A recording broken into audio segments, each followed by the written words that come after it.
Halo teman-teman semuanya, kembali lagi di channel Rifda. Kali ini saya akan membahas tentang sejarah dari e-commerce dan hubungannya dengan perkembangan Society 5.0 serta Industri 4.0. Perkembangan teknologi yang sangat pesat membuat semua orang didorong bahkan dimanjakan dengan sesuatu hal yang sangat cepat dan mudah.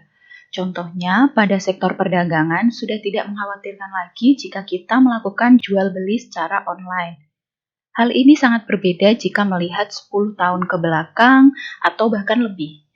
Lalu, bagaimana hubungan antara waktu, periode teknologi, kemampuan adaptasi masyarakat, dan juga revolusi industri yang berjalan dari awal hingga saat ini? Nah, untuk menuju ke pembahasan tersebut, mari kita lihat tabel berikut ini. Pada tabel berikut ini, saya menampilkan rentang waktu dari awal manusia ada hingga abad ke-21. Dan di sebelahnya ada kolom tentang periode teknologi, tahapan dari masyarakat, serta revolusi industri. Akan saya bahas terlebih dahulu mengenai periode teknologi. Dari buku e-commerce karangan Kenneth C. Loudon, dituliskan bahwa sejarah e-commerce terbagi dalam 3 periode waktu, yaitu invention, consolidation, dan reinvention. Perkembangan teknologi itu pun berpengaruh dengan kehidupan di masyarakat. Salah satu special artikel dari Japan Economic Foundation yang ditulis oleh Mayumi Fukuyama menjelaskan mengenai tahapan masyarakat dari Society 1.0 hingga Society 5.0. Menurut Cambridge Dictionary, yang dimaksud dengan society adalah kelompok orang yang hidup bersama dalam sistem sosial tertentu. Revolusi industri juga menjadi salah satu hal yang mendasari berkembangnya teknologi. Jurnal yang ditulis oleh Andrea Rochko tahun 2017 dan Lida Su tahun 2018 membahas sejarah revolusi industri dari 1.0 hingga 4.0. Saya akan menjelaskan satu persatu mengenai tabel di sini. Oke. Saat awal adanya manusia, masyarakat pada waktu itu merupakan sekelompok orang yang suka berburu selama hidupnya dan hidup berdampingan secara harmonis dengan alam. Masyarakat ini disebut dengan Society 1.0. Pada tahun 13.000 sebelum Masehi, masyarakat yang tadinya suka berburu berubah menjadi suka bercocok tanam. Masyarakat di sini disebut dengan Society 2.0. Lalu pada abad ke-18, Industri 1.0 dimulai dengan adanya mekanisasi dan pembangkit tenaga mekanik pada tahun 1800-an. Hal ini membawa transisi dari pekerjaan yang tadinya semua manual menjadi ke proses manufaktur menggunakan mesin uap yang sebagian besar digunakan untuk industri tekstil. Masyarakat yang tadinya bercocok tanam pun menjadi ke masyarakat yang mulai mengenal dunia industri. Hal ini disebut dengan Society 3.0. Dan di abad ke-19, revolusi industri bergerak menuju industri 2.0, yaitu zaman listrik dan industrial, tepatnya di tahun 1900-an. Walaupun pada abad ke-19 sudah memasuki industri 2.0, namun masyarakat masih tergolong di Society 3.0. Kemudian di abad 20, Industri 3.0 hadir di tahun 1960-an yang disebut era informasi, digitalisasi, dan otomatisasi elektronik. Beriringan dengan hal itu, masyarakat beradaptasi menjadi masyarakat yang informatif dan kreatif yang disebut dengan Society 4.0. Pada abad ini juga, di tahun 1994, menjadi awal sejarah e-commerce ada di Indonesia. Internet Service Provider Indonet menjadi pintu gerbang atas pemanfaatan teknologi telekomunikasi di dalam segala bidang, tak terkecuali untuk perdagangan. Periode e-commerce di abad ini disebut invention. Pada saat itu, web statis digunakan untuk mengiklankan produk. Kemudian, dari pemanfaatan internet di Indonesia itu muncul e-commerce bernama Bineka.com dan juga muncul forum bernama Kaskus. Di abad ke-21, perkembangan teknologi kian pesat. Revolusi industri memasuki industri 4.0 atau disebut juga dengan nama zaman cyber. Konsep dasar industri 4.0 pertama kali dipresentasikan di pameran Hanover pada tahun 2011. Menurut jurnal yang ditulis oleh Moh Aiman Kamarul Bahrin tahun 2016, teknologi yang terkait dengan industri 4.0 adalah Internet of Things, Cyber Security, the Cloud, Big Data Analytics, Horizontal and Vertical System Integration, Augmented Reality, Additive Manufacturing or 3D Printing, Simulation, and Robot. Seiring adanya industri 4.0, muncul juga Society 5.0. Pemerintah Jepang mendefinisikan Society 5.0 sebagai masyarakat yang terpusat pada manusia, di mana dapat menyeimbangkan antara kemajuan ekonomi dengan penyelesaian masalah sosial menggunakan sistem yang mengintegrasikan dunia maya dan fisik.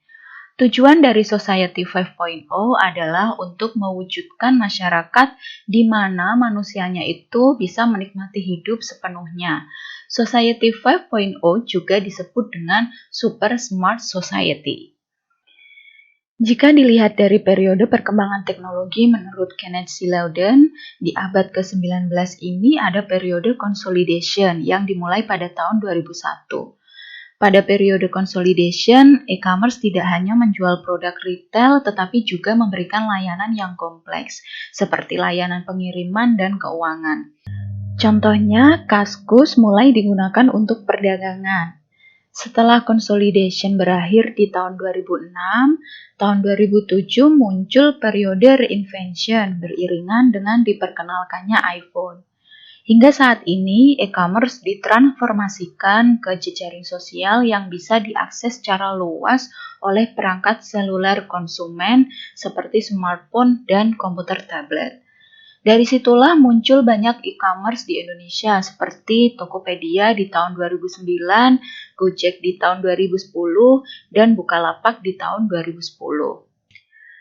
Untuk melihat perkembangan teknologi di abad ke-21 di mana ada industri 4.0 dan society 5.0, mari kita lihat video berikut ini. 10分後に荷物をお届けします。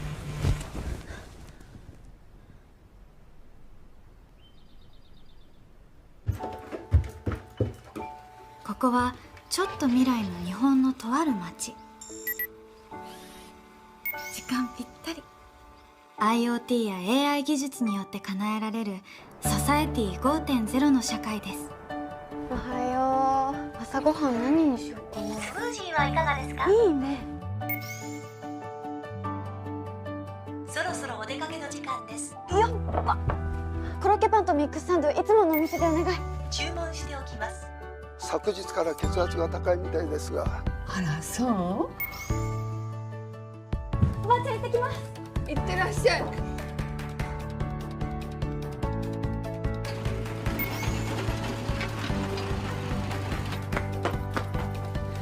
はようございます。おはよう。はい、これ。ありがとう。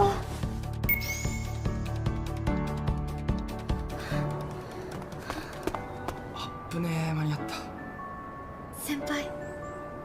ああ、お前も乗るとこ？はい。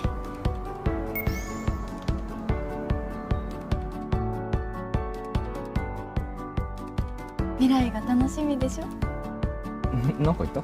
なんでもないです。Jadi bagaimana? Sudah bisa dibayangkan betapa cerdasnya teknologi di masa depan? Oke, setelah membahas sejarah e-commerce, kita akan membahas definisi dari e-commerce tersebut. Menurut Mesut Savrul tahun 2011, e-commerce didefinisikan sebagai pembelian atau penjualan barang antara bisnis, rumah tangga, individu, pemerintah, dan organisasi publik dan swasta lainnya melalui jaringan komputer. Kemudian di tahun 2015, Ephraim Turban menjelaskan bahwa kerangka utama dari e-commerce terdiri dari 5 hal, yaitu yang pertama adalah people, seperti penjual, pembeli, perantara, dan lainnya. Kemudian yang kedua public policy, merupakan kebijakan dan peraturan publik seperti pajak, regulasi, dan lainnya. Kemudian ada marketing and advertising, yaitu pemasaran dan periklanan seperti promosi, konten web, target pemasaran, dan lainnya. Lalu ada juga support services, adalah layanan pendukung seperti logistik, pembayaran, keamanan sistem dan jaringan, dan lainnya. Dan yang terakhir adalah business partnerships, atau kemitraan bisnis seperti program afiliasi dan lainnya. Kenneth Louden membagi 3 tipe utama e-commerce. Yang pertama, social e-commerce adalah salah satu istilah yang sering digunakan orang untuk menggambarkan model toko online yang memanfaatkan media sosial untuk keperluan promosi. Contohnya Facebook, Instagram. Yang kedua, ada mobile e-commerce. Adalah bagian dari e-commerce yang terjadi secara eksklusif melalui perangkat bergerak seperti smartphone atau tablet. Contohnya Lazada, Bukalapak, Tokopedia. Dan yang terakhir, local e-commerce merupakan bentuk e-commerce yang berfokus untuk melibatkan konsumen berdasarkan lokasi geografis saat ini. Pedagang lokal menggunakan berbagai teknik pemasaran online untuk mendorong konsumen ke toko mereka. Contohnya, Uber dan Gojek. Selain itu, e-commerce berdasarkan tipe transaksinya dibagi menjadi beberapa hal, yaitu business to business atau B2B, business to customer atau B2C, business to consumer atau B2B2C, consumer to business atau C2B, intra-business e-commerce, business to employee atau B2E, consumer to consumer atau C2C, collaborative commerce, dan e-government. Dari pembagian e-commerce berdasarkan tipe transaksi, yuk cari tahu apa sih definisi dan contoh dari masing-masing tipe transaksi e-commerce tersebut. Sekian video mengenai sejarah e-commerce kali ini. Semoga apa yang saya sampaikan dapat bermanfaat dan sampai jumpa di video selanjutnya.